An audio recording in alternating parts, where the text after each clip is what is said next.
महायुतीच्या उमेदवार सुनेत्रा अजितदादा पवार आपल्या सोबत आहेत.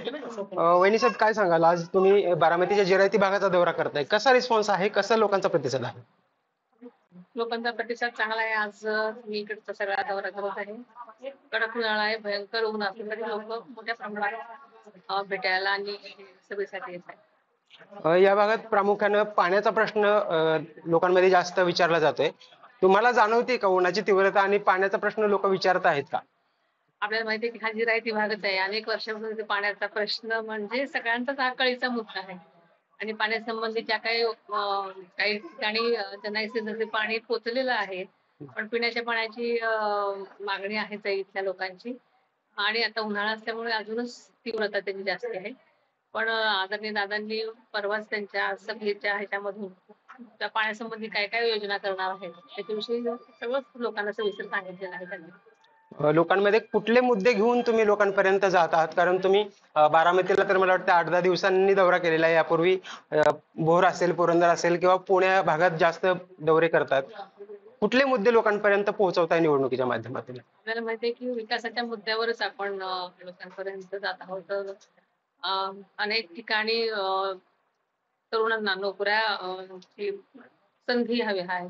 महिलांना संधी हव्यात नोकऱ्यांच्या. आणि त्यांच्या भविष्यासाठी ज्या काही विकासाच्या गोष्टी असतील त्यांच्यावरती आपण तेच मुद्दे घेऊन आपण जात आहोत जनतेच्या.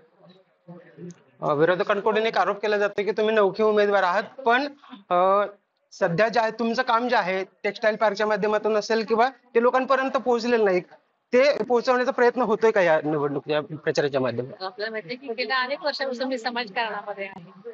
आणि इथलीच लोक तुम्हाला सांगतायत, आता आज आपण सुप्या परगण्यात फिरत आहोत सगळीकडे. इथेच लोक सांगतायत की मी अनेक वर्षापासून इथे जलसंधारणाचं काम केलंय, ओढा खोलीकरण रुंदीकरणाचं काम केलंय आणि इतक्या अनेक लोकांना त्याच्यामुळे फायदा झालेला आहे. टेक्सटाईल पार्क खरं तर आणि टेक्सटाईल पार्कमुळे इथे आणि इथल्याच ह्या परिसरात अनेक महिला टेक्सटाईल पार्क मध्ये काम करतायत. अनेक मुलं सुद्धा इथे MIDC मध्ये काम करतायत.